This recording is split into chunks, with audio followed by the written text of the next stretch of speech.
telling them that if one of them dies, the other will too.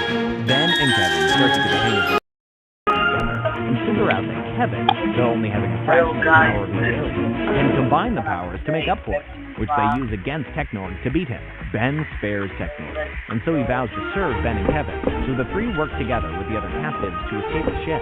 Ben becomes Upgrade to take over Slick and control the ship, and sends the competitors home, and then everyone is gone. Take the escape pod back to your home planet. Kevin figures nobody is around to stop him from killing Ben, until Technorg comes out and saves him, sending Ben home and fighting Kevin for the foreseeable future. I think the biggest takeaway here is that aliens have weird names. The episode Camp Fear is pretty much only noteworthy because of the debut of Wildlife, another brand new alien of Ben, who's a plant-like guy who can use thorns, extend limbs, and throw bombs. I wish I had more to say about the episode, but hey, cool alien. The episode Ghost Freaked Out changes the entire way we think about the Omni. It starts out with a nightmare of Ben, with Ghost Freak telling him to get him out. Later that day, while Gwen's touring prep school, the clowns freak. A gang of weird mutant clowns, go figure, start to rob the school. And so Ben goes hero to stop them, but against Ghost Freak, despite not choosing him, he viciously beats the clowns.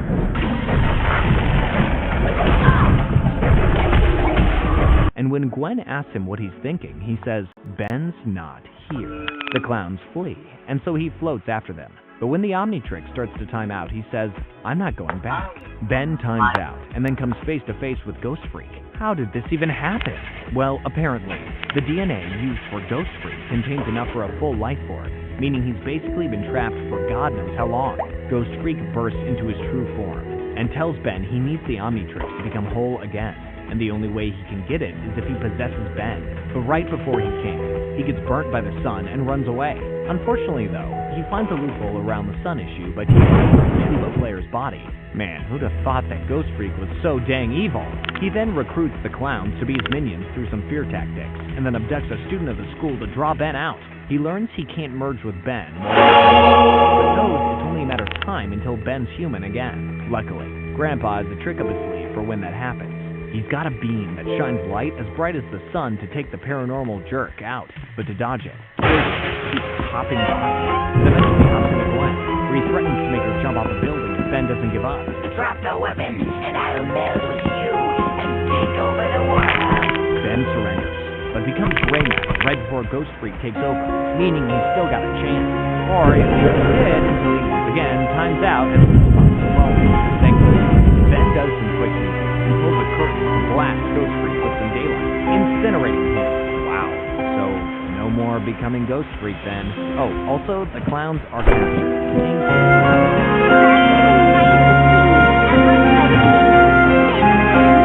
The next episode is absolutely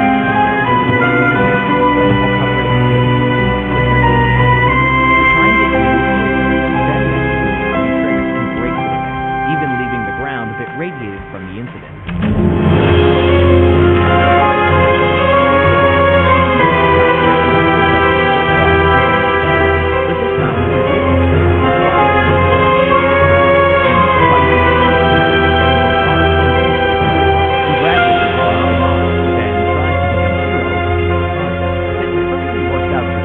Eventually, he meets Animo, who has harnessed the Omnitrix piece to create mutants. Grandpa gets blasted away and turns into this, which in all honesty gave me nightmares when I was a kid. I mean, that's kinda terrifyingly gross. Ben turns into Ripjaws and Heat Blast, and figures out he's immune to Animo's rays. And eventually stops Animo before he mutates the whole world. Gwen flips the piece of the Omnitrix around and blasts Grandpa with a ray to revert him, and my sleep schedule is safe. Yes, no more nightmares. In the Season 2 finale, Kevin, who seems to have become a space pirate of some sort, finds Vilgax floating through space and wants to team up with him over their shared hatred for Ben Tennyson. Big yikes. Back on Earth, Ben, again, messes with his watch and unlocks master control of the Omnitrix, meaning he can switch between alien forms at any point and has no cooldown. Would you mind taking a picture of me and my wife? Overpowered much? Ben's having fun with his new unlimited power. Or at least he is until Vilgax and Kevin track the watch's energy and find him, and instantly pop him back into human form. Ben saves Grandpa and Blood, and then goes after the baddies. But after Grandpa shoots the null void projector at the two, Ben is dragged in as well and trapped inside. So this is what the null void looks like, huh? Grandpa sends Gwen in to save Ben, and she quickly gets used to the inhabitants before looking for her cousin. They find each other, but Gwen is captured by Kevin, and so Ben agrees to give up the Omnitrix for her safety. They manage to pull the watch off. But Kevin tries to run off with it himself, causing Vilgax to go after him. Ben and Gwen nest, but are confronted by the two while trying to escape. And so Gwen tosses it off to ensure they can make it out. Or so it seems. As it turns out, she actually tossed a grenade and left Kevin and Vilgax stuck together as she and Ben escape. Never stop right there. But also, this whole ordeal reset Ben's master control. So now he's right back to getting the wrong aliens and timing out. That's great. Okay, Season 3 time. It's Grandpa's birthday, and Ben and Gwen forgot to get a cake. But that's kind of the least of their problems, as a portal suddenly opens, and Gwen is abducted by some random flying girl, causing Ben to run in after her. They arrive 20 years in the future, seeing a statue of Ben 10,000, the hero of heroes, and immediately run into one of Ben's old foes, some rhino with a laser horn made by Dr. Animo. Ben 10,000 shows up and takes him down, but is pretty cold to everyone else, even older Gwen, who, yeah, was the one who nabbed young Gwen. Also, she can use magic now, which is pretty fun. She needs young Ben for help with taking down Animo, and knew the only way she could get him to come to the future was by taking Gwen. That's kind of sweet, I think. I mean, it's still kidnapping, so, I don't know. Tell me I didn't grow up to start agreeing with Mr. Dweeb all the time. Anyway, future Grandpa shows up and uses the future rust bucket to take Ben to Animo's base. And yeah, apparently he's an albino gorilla now. Ben 10,000 uses some new aliens who we haven't seen yet on Animo, and also has master control over the Omnitrix now, which he uses to stop Animo all by himself.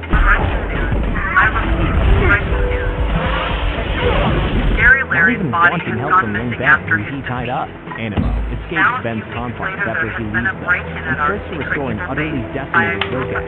Man, first he teams up with Kevin, and now Animo? Jeez. Ben goes after an alert, and finds Animo going for the null void projector, with Vilgax emerging from the shadows shortly after. Young Ben shows up and helps him take on Vilgax, while the Gwens and future Grandpa fight Animo. Also, apparently, Grandpa has a robot arm now. Considering the show released in 2006, we've still got 3 years to make it start. So, I better expect laser guns and robo arms in the future. Ben 10,000 decides to bring back a bit of childishness in his life thanks to Ben. Actually, I was getting ready to settle this the old-fashioned way. He goes human to take down Vilgax, while young Ben sticks with the aliens. Probably a good choice for attendance. He uses a hoverboard to lead Vilgax to a pool, and then becomes another new alien to freeze him in it, which young Ben names Arctic Iguana. Great name. The Gwens and Grandpa stop Animo, and they celebrate future Grandpa's birthday together. The future Gwen claims he really brought Ben to the future to try and knock him off Ben 10,000, and it works like a charm. 10,000 gives young Ben a gift. He and Gwen head back, and they celebrate their Grandpa's birthday. So much went down there. I swear my brain is spinning. Next up, we've got the change of fate.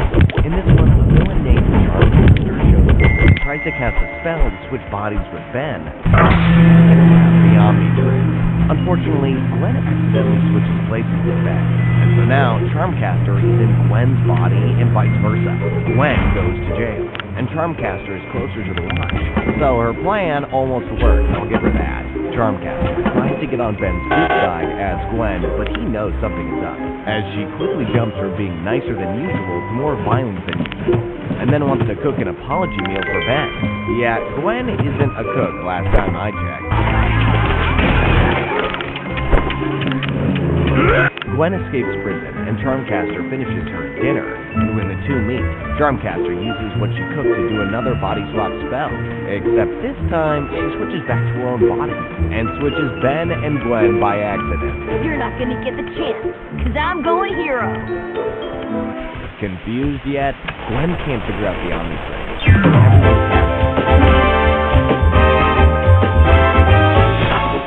But through some teamwork, Gwen's able to escape and become Cannonbolt.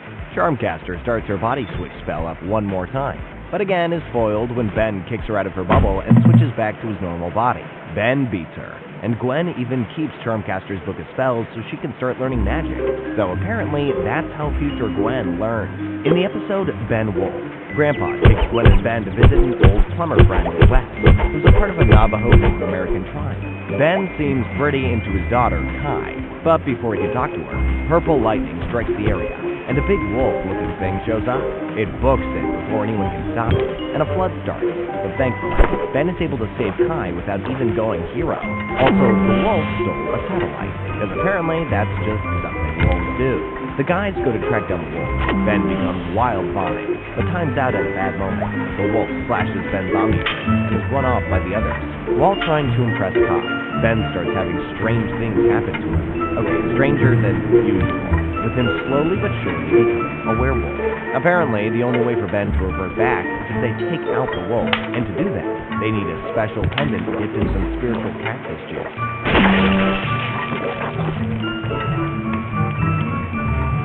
While the girls find the cactus, the guys once again find the wolf, and by the time they do, Ben's gone full wolf himself. They put the pendant to the wolf's chest, but nothing happens, and he again darts off. The group figures that this isn't some Navajo werewolf, it's an alien one, which explains both why the pendant didn't work and why Ben's changing into it. It's likely because the wolf registered his DNA in the Omnitrix with that slash in it. So, yeah, that means, once again, Ben's got a new alien in his arsenal, complete with a sonic howl. While fighting in a cave, Ben and the wolf have rocks caving over them, but Ben luckily escapes. Kai says she isn't interested in Ben unless he's a wolf. Only I can talk to my cousin like that. You just blew it big time. And the equipment that the wolf stole is shown to have made some ominous contraption. Do we have any idea what it does yet? Not at all.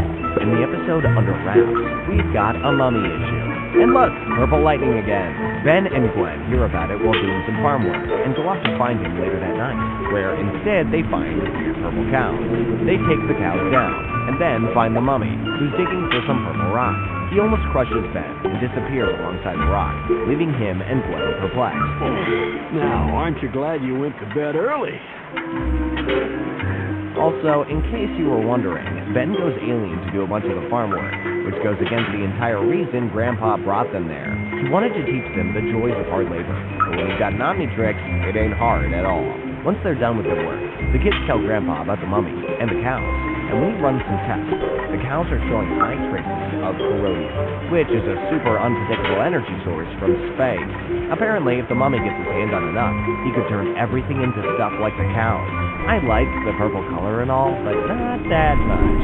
They go off to search for more to see if they can't find to stop the mummy. But once they arrive at the ice cream factory where a shard is located, Ben does the mummy's work for him by taking it out himself. And then the mummy shows up. Right. He gets his grabs on the corrodium and shows off what it can do to someone who's exposed to it, mutating him into a purple monster of some sort. Jeez, I hope this turns out alright. You should be safe from the mutation effects.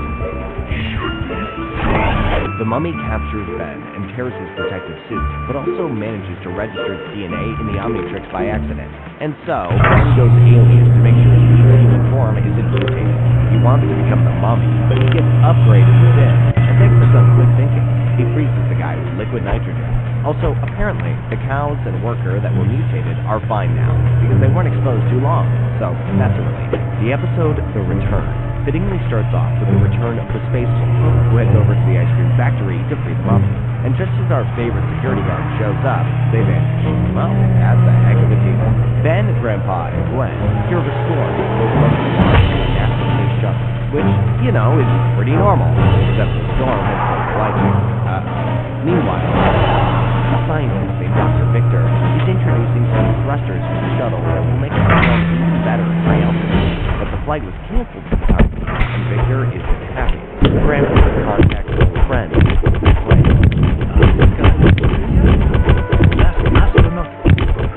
but Dr. Victor sees them and wants them out, especially after seeing Ben's Omnitrix. But they go off on their own anyway.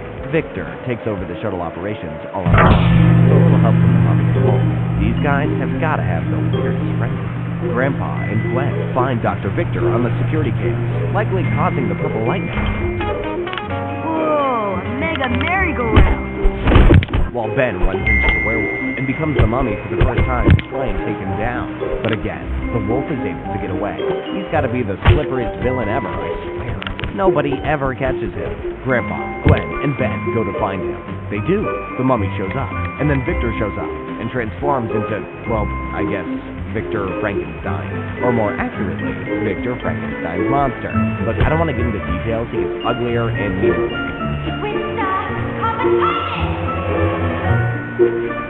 Gwen protects the gang with a spell, but not quite enough, as a bunch of rubble falls onto them, giving the villains a chance to get back to their shuttle work. After he gets Gwen, Grandpa, and himself out of the rubble, Ben finds the monster's hideout and watches Dr. Victor send the wolf back to New Mexico and to his house. He tries to stop Victor, but is smacked around, leaving Victor to launch the shuttle, while Gwen and Grandpa are inside trying to shut it down. That's not good. Apparently, Victor also took the time to set up another experiment too, that being the resurrection of Ghost Freak, the head of the team and one who set this whole plan up. Okay, that friend group just got 3 times worse. Oh, also, Grandpa and Gwen are in space with the mummy. This is probably the worst situation Ben has ever been in. In the next episode, Ben's getting some ideas. I'm kidding. Ben is dealing with the whole Ghost Freak problem. He's running for his life to make sure Ghost Freak doesn't get control of the Omnitrix, while Grandpa and Gwen try and turn the rocket around. Ben figures out Ghost Freak's master plan is to use a corroding beam from space and the satellite equipment in the desert to get a huge radiation shadow across the Earth, turning everyone purple and leaving him at full power all the time. Yikes. Ben times out after doing a little bit of damage to some machines, and Grandpa and Gwen are attacked by the mummy and sent into space. What?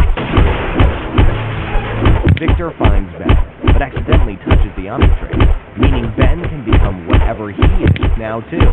He uses a light beam on Ghost Freak and smashes Victor into the rocket, and heads up in a rocket himself to help Grandpa and Gwen. The two, who made their way into the satellite, stop the mummy right before he sends the corroding beam out, as Ben shows up and sends the mummy into space. Ghost Freak also snuck up to the satellite though, and turns the beam back on, and accidentally succeeds in casting the darkness over Earth.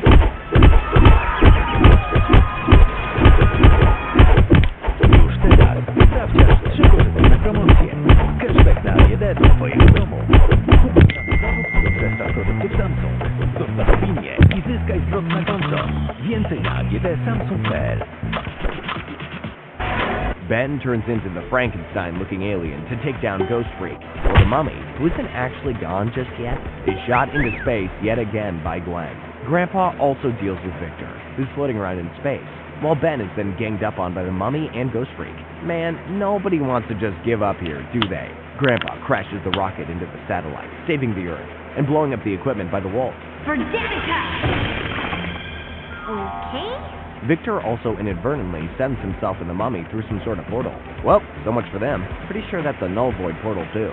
Gwen and Ben float back to Earth, are saved by Grandpa, and after he shows up one more time, they all take out Ghost Freak together and tumble back to Earth. Ghost Freak is added to Ben's Omnitrix once again, and they're stuck in Egypt. Well, I mean, I guess that's what crashing down from space will do to you. Alright, believe it or not, that last episode wasn't the season finale. This one is. I'm gonna get through it kind of quick though, so listen up. A new alien girl shows up talking about the Omnitrix, and after a short fight with Ben, Grandpa interrupts. But apparently, the alien thing is Silent. And apparently, she was the one who sent the Omnitrix to Earth. Yeah, remember that ship that blew up in the very first episode? That was hers. She crashed on Earth and went into a hibernated state until now. But hearing that Bill Gax is in the null void, she feels it's cool to head back home. Also, her and Grandpa seem very close. We see that Xylene was sent on a mission to get a new DNA weapon, that being the Omnitrix, years ago, and offered to take Max with her, but he had to stay home. And yes, they were a couple at one point. I don't quite know what to think of that, but I'll go ahead and just say, good for them. Back in present day, Xylene asks Max to go with her to space. He accepts the offer, before a drone of Bill Gax's shows up and attacks Ben. The rust bucket is destroyed. The group beats the robot as far as they start to put the rust bucket back together. When Xylene and Ben get into an argument, and it's revealed Max was supposed to be the one who got the Omnitrix, not Ben. Ben runs off. Don't you get it? She wants Grandpa to go away with her just like before. The robot returns, kidnaps Max, and so Gwen, Ben, and Xylene have to make a truce and work together to save him. To take the robot out for good, Xylene helps Ben unlock an alien, Upchuck, a little blue guy who can eat anything and then spit it back up. Fills it up. Ben eats the robot, saves Grandpa, and all is well. With Grandpa deciding to stay on Earth instead of go with Xylene, but he does give her a parting kiss. Again, I'm just gonna say good for them and move on. We're gonna lose you, Grandpa. Nah, you can't get rid of me that easy. All right, folks, grab your popcorn. It's time for a movie. That's right, you guessed it. We're watching Ed and Nettie's Big Picture Show. No, I'm just kidding. Although if you're interested, please check out our Ed and Nettie recap. Okay, for real, it's time for Ben 10's Secret of the Omnitrix. Andy's got a DNA mutant that'll mutate the whole world. And he's also got Grandpa and Gwen. Now, that's the recipe for disaster right there. Ben goes to and tries to help the bomb, which works for the most part and does send out some DNA wave that messes with the swarm. Ben tries to go Sleepfly to catch Animo, but keeps on swapping randomly and becomes gray matter. Luckily, he still manages to catch him, but still very weird.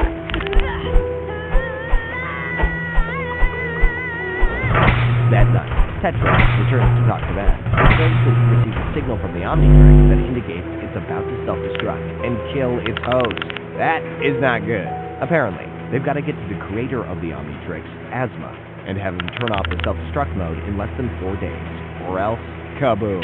Oh, and they don't know where he lives, but they can at least track his DNA signature thanks to the watch. What? Ben also has to leave Grandpa and Gwen behind, because apparently there's a lot of people out there who aren't a fan of Grandpa. Alrighty then. Tetrax takes Ben on board and introduces him to his pilot, Pluto, while elsewhere, Vilgax, yeah, freaking Vilgax, has escaped the Null Void and is wanting to take Ben down and snatch the Omnitrix. This keeps getting worse and worse. They find out that Azimuth is on a prison planet, but then get an intruder. Oh no, Vilgax has already broken into the ship. Oh wait, no, it's Gwen. She figured Ben would need the help. That'd be fine and all, but she instantly almost kills herself and Ben by opening a door into space. But they're thankfully saved at the last second by Tetrax. Jeez. Also, apparently the only way to save Ben is to take off the Omnitrix, so no more superhero wings for Ben after that. Oh, also, it turns out that every time he transforms, the self-destruct countdown speeds up too. Can this day get any worse for Ben? No, all species love humans. They're considered quite a delicacy. Well, yeah, it can. When the three reach the prison planet, Ben has to wear this embarrassing disguise to get around, all while he's surrounded by space criminals. Great. Tetrax heads off on his own, but gets attacked by 6-6, and Ben becomes Upchuck to take out who he thinks is Vilgax, but it turns out to be a girl of the same alien race as him. That's why you never jump to conclusions, folks. The girl says she helped make the Omnitrix too, so Ben figures it's gotta be Azimuth. Hi! You guys have all had dinner, right? The gang, alongside Azimuth, escapes the prison planet with 6-6 close behind. But, that wasn't Azimuth, they say. Azimuth was Maya. She was a bit fed up with how self-absorbed he was, so she erased his DNA. She knows where Azimuth is, but also knows the truth about the Omnitrix self-destruction. If that thing blows up, it ain't just destroying Ben, it's destroying the entire universe. Why would you even put a self-destruct like that in the watch? Why? Also, she put a little inhibitor on the watch to make sure it doesn't shoot out any weird pulses. Remember that. Vilgax picks up 6-6, who tells him about Myax, and the two sorta get on the same page. After a little tussle, of course. After Ben guides the ship to the location using his Omnitrix, Vilgax shows up and boards Tetrax's ship. Tetrax and Myax go out to sever Vilgax's ship from their own, and Pluto finds Vilgax. Finally, the battle we've been waiting for. And it's over. Vilgax won.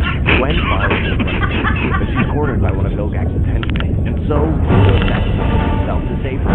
He's the real hero here. Thankfully, to avenge our favorite gob of Goo's death, 6-6 is shot into